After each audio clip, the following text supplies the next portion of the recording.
Hello friends, আমি আবারও একটা নতুন রান্না নিয়ে চলে এসেছি। তো এখানে তোমরা দেখছো এখানে কতগুলো শিম আমি নিয়ে নিয়েছি। এখন তো শীতকালে এইসব সবজি খুব ভালো পাওয়া যায় এবং খুব ফ্রেশ পাওয়া যায়, টাটকা পাওয়া যায়। তো এখন এগুলো বাজারে খুব অ্যাভেলেবেল এবং খুব ফ্রেশটাও অ্যাভেলেবেল। তো আমি আজকে এই শিম পাতুরি তোমাদেরকে করে দেখাবো কিভাবে শিম পাতুরি করতে হয়। শিম পাতুরি অনেকেই অনেক রকম ভাবে করে, কিন্তু আমি খুব সিম্পলি মশলা দিয়ে, খুব হালকা মশলা দিয়ে কিন্তু খুব টেস্টি একটা রেসিপি তোমাদের দেখাবো। এরকম একটা যদি রেসিপি থাকে সাথে, তো আর কিছু লাগে না। এই পাতুরিটা দিয়ে তুমি ভাত তো গরম গরম ভাত তো দারুণই লাগে, আর কি বলবো। তো চলো আজকে রান্নাটা তাড়াতাড়ি শুরু করে দিই। এখানে আমি কড়াই বসিয়ে দিয়েছি। তো এই কড়াইটা গরম হয়ে গেছে। হ্যাঁ, গরম হয়ে গেছে। আমি কড়াইটা বসিয়ে দিয়েছি। এবারে কড়াইয়ের মধ্যে আমি তেল দিয়ে দেবো। এই রান্নাটা কিন্তু সর্ষের তেলে করবে তোমরা। সর্ষের তেলে করলেই কিন্তু তবে পুরো স্বাদটা পাওয়া যাবে। অনেক রান্না আছে, ঘরোয়া রান্না, যেগুলো সর্ষের তেলেই করতে হয়। সর্ষের তেলে না করলে ভালো লাগে না। তো আমি এখানে বেশ কিছুটা পরিমাণে সর্ষের তেল দিয়ে দেবো।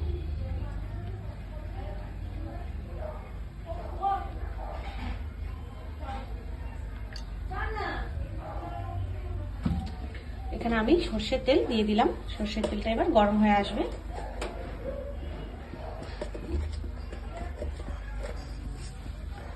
সর্ষের তেলটা গরম না হওয়া পর্যন্ত কিন্তু কিছু দেওয়া যাবে না। বন্ধুরা, আমার ভিডিওতে কিন্তু তোমরা লাইক অনেক কম করছো। আমি তোমাদের কাছে রিকোয়েস্ট করছি যে আমার ভিডিওতে তোমরা প্রচুর পরিমাণে লাইক করো, শেয়ার করো। আর তোমরা যদি ভালোবাসো, আমিও ভালোবাসি, আমারও ভালো লাগে রান্না করতে। তোমরা যদি আমার ভিডিওতে লাইক কম করো তো আমারও তো এনার্জি লস হয়ে যায়। তোমরা যদি একটু লাইক করো, শেয়ার করো, কমেন্ট করো, আমিও আনন্দ পাই। তোমাদেরকে আরও রান্না দেখাতে আমি আরও আনন্দ পাবো, কিন্তু তোমরা লাইক করবে। তেলটা গরম হয়ে গেছে, গন্ধ বেরিয়ে গেছে সর্ষের তেলে। আমি এখানে 1 চামচ কালো জিরে দিয়ে দিলাম তেলের মধ্যে। কালো জিরেটা ভালো মতন ভাজা হয়ে আসছে। কালো জিরাটা কিন্তু ভাজা যখন হবে, হালকা হালকা কিন্তু গন্ধ বেরিয়ে যাবে। তাতে কালো জিরাটা কিন্তু পুরো ভাজা হয়ে আসছে। কালো জিরাটা ভাজা হয়ে গেছে। এবার আমি এই তেলের মধ্যে এই গোটা গোটা শিমগুলোকে দিয়ে দেবো। শিমগুলো কিন্তু খুব ভালোভাবে ধুয়ে নিতে হবে এবং যেহেতু গোটা শিম দেখে নিতে হবে ভেতরে পোকা আছে কিনা।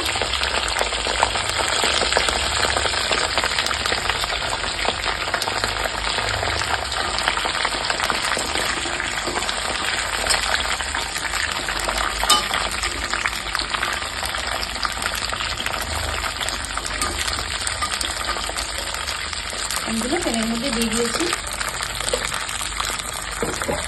যেহেতু তেলটা খুব গরম এবং তেলের মধ্যে শিমগুলো পড়েছে, সে কারণে আমি এখানে একটু লবণ দিয়ে দেবো, নাহলে তেলটা কিন্তু ঠিক যাচ্ছে।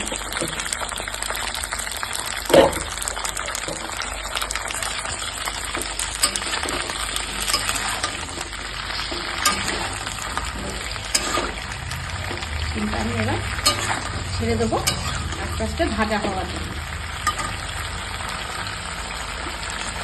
চলো এখানে আমি একটা মশলা রেডি করে নিই। তো তোমরা দেখতেই পাচ্ছ এখানে আমি কিছু রসুনের কোয়া নিয়ে নিয়েছি। রসুনের কোয়া এখানে বেশি প্রয়োজন নেই, অল্প হলেই হবে, খুব একটা বেশি দরকার নেই। আর এখানে আমি কিছু কাঁচা লঙ্কাও নিয়ে নিয়েছি। দেখো, এই কাঁচা লঙ্কা এবং এই টমেটোটা আর এই ধনে পাতাগুলো দিয়ে আজকে আমি রান্না করব। তো চলো এই মশলাটা আমি একদম রেডি করে নিই। ধনে পাতাগুলো আমি জলের মধ্যে অনেকক্ষণ ভিজিয়ে রেখেছিলাম। ধনে পাতার মধ্যে যেহেতু নোংরা থাকে, নোংরাগুলো পুরো ধুয়ে যাবে, সেই কারণে আমি ভালো করে ধুয়ে জলে ভিজিয়ে রেখেছি। তবে এগুলো রেডি করে নিয়েছি। এবার আমি মিক্সিং বোলের মধ্যে দিয়ে দেবো। লঙ্কাগুলোকে আমি ছোটো ছোটো টুকরো করে নিয়েছি, 2 টুকরো করে নিয়েছি। ঝালটা তোমরা তোমাদের স্বাদ অনুযায়ী দেবে, তোমরা যেরকম ঝাল পছন্দ করবে সেরকম দেবে।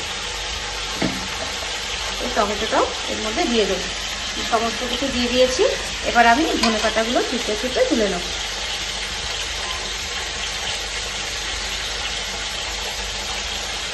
দেখো ধনে পাতার মধ্যে কত নোংরা থাকে। এবার আমি এই ধনে পাতাগুলো এর মধ্যে দিয়ে দেবো।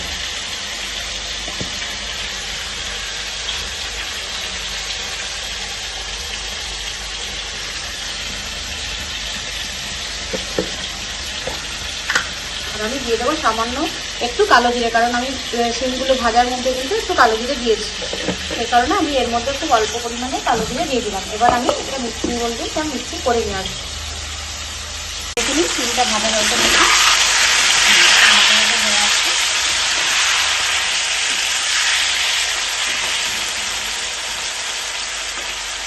এই গোটা গোটা সিমে কিন্তু এইভাবে পাতুরি খেতে খুব ভালো লাগে।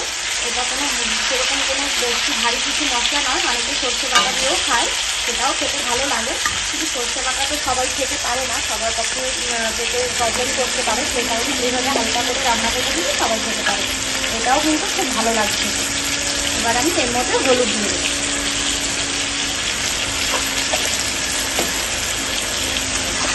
আর এখন এই শীতে তো এইসব সবজি একদম অ্যাভেলেবেল আছে এবং খুব ভালো টাকাও আছে। তো এই সময় এইসব সবজি যদি খাওয়া যায়, এরপরে কিন্তু আর এইরকম সবজি পাওয়া যাবে না মার্কেটে। পাওয়া যাবে কিন্তু এত ভালো ফ্রেশটা পাওয়া যাবে।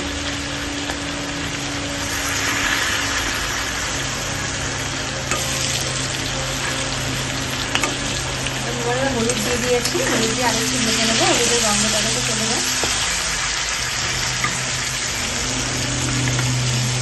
মশলাটা কতটা রেডি হয়েছে দেখো, মশলাটা কিন্তু রেডি হয়ে গেছে। কতটা ধনেপাতা দিয়েছি তাও দেখো, মনে হচ্ছে না যে ধনেপাতা দিয়েছি। এবার সিমটা দেখে নিই, সিমটা কিন্তু ভাজা হয়ে গেছে।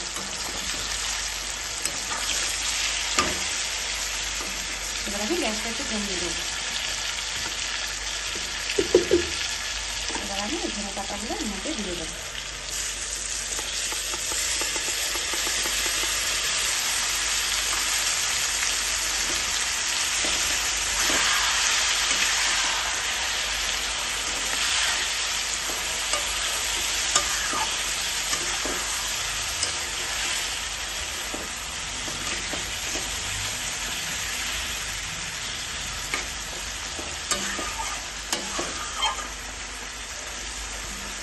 আমি কিছুক্ষণের জন্য রেখে দেবো।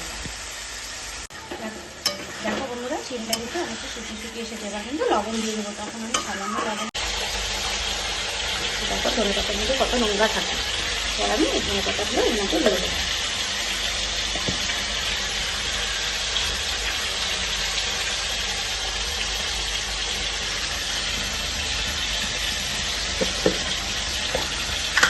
আর আমি দিয়ে দেবো সামান্য একটু কালো জিরে, কারণ আমি শিমগুলো ভাজার মধ্যে কিন্তু একটু কালো জিরে দিয়েছি, সেই কারণে আমি এর মধ্যে একটু অল্প পরিমাণে কালো জিরে দিয়ে দিলাম। এবার আমি এটা মিক্সি বলবো, তা মিক্সি করে নিয়ে আসবো। দেখে নিই শিমটা ভাজা হয়ে গেছে।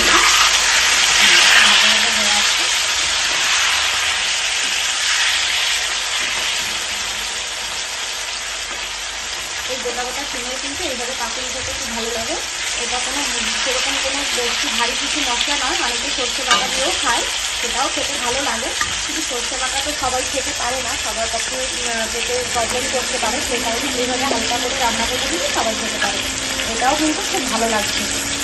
এবার আমি এর মধ্যে হলুদ দিয়ে দেবো।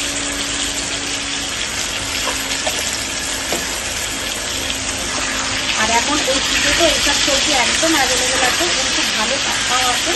তো এই সময় এইসব সবজি যদি খাওয়া যায়, এরপরে কিন্তু আর এইরকম সবজি পাওয়া যাবে না মার্কেটে। পাওয়া যাবে কিন্তু এত ভালো ফ্রেশটা পাওয়া যাবে।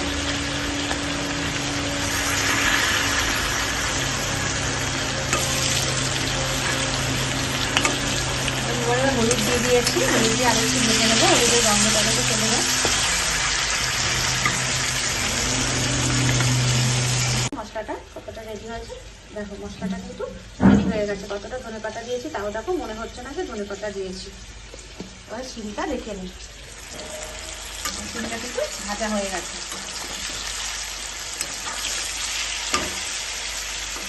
এবার আমি গ্যাসটা একটু কমিয়ে দেবো। এবার আমি এই ধনেপাতাগুলো এর মধ্যে দিয়ে দেবো।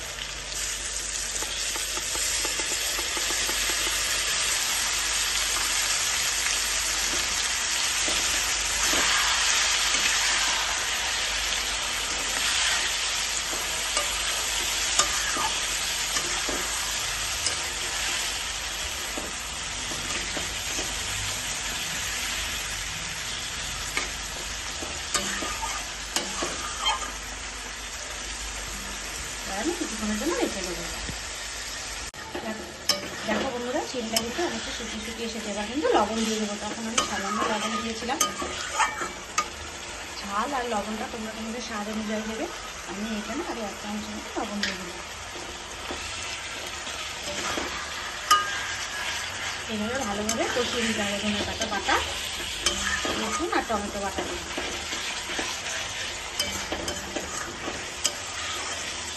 দারুণ ভালো লাগে খেতে এবং দারুণ একটা সেন্টও বেরায়, এত ভালো লাগে খেতে এই সময়। তোমরা যত পরিমাণে যেরকম পরিমাণে সিম হবে সেরকম পরিমাণে ধনে পাতা দেবে। ধনে পাতা বেশি হলেও কোনো অসুবিধে নেই, গ্রেভিটা খুব ঘন হয় এবং ভীষণই ভালো লাগে খেতে।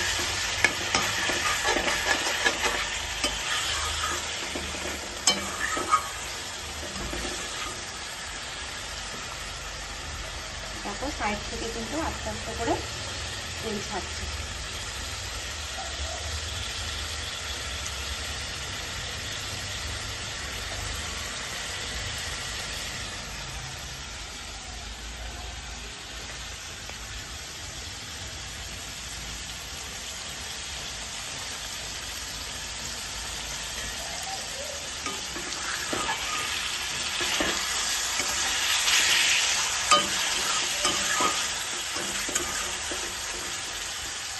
আস্তে আস্তে করে কিন্তু সাইড থেকে তেল ছাড়তে আরম্ভ করে দিয়েছে।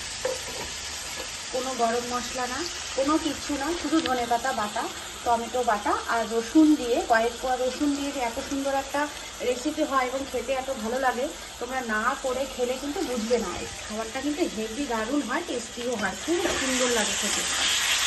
দেখো মশলাটা শুকিয়ে এসেছে, এবার আমি সামান্য একটু জল দিয়ে দেবো। জল কিন্তু বেশি দেওয়া যাবে না, মিক্সিং বলে যে বাটি দিয়ে আমি যে জলটুকু সামান্য জলটুকু দিয়ে দিলাম, কারণ সিমগুলো সেদ্ধ হবে তাই।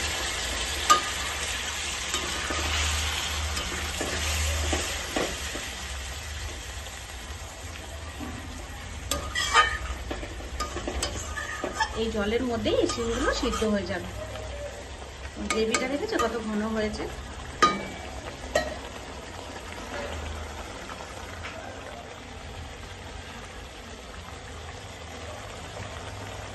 দেখো ফুটে উঠেছে, সিমগুলো সেদ্ধও হয়ে গেছে। হ্যাঁ অনেকটাই সেদ্ধ হয়ে গেছে এবং গ্রেভিটাও খুব সুন্দর মাখা মাখা হয়েছে।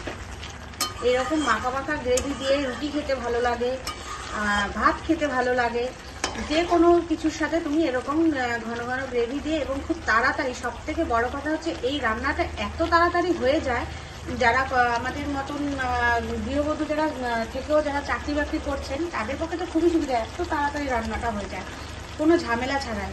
এবং তোমরা জানো আমি সব রান্নাতেই একটু মিষ্টি দিই, শেষে অবশেষে একটু মিষ্টি দিতেই হবে, যেহেতু ধনেপাতা দেওয়া হয়েছে একটু মিষ্টি দিতেই হবে। খুব তাড়াতাড়ি এই রান্নাটা কিন্তু করে ফেলা যায়।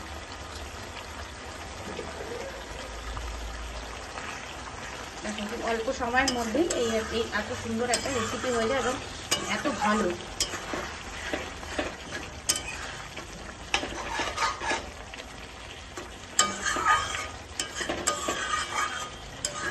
আমি এবার রান্নাটা নামিয়ে নেবো, হয়ে গেছে।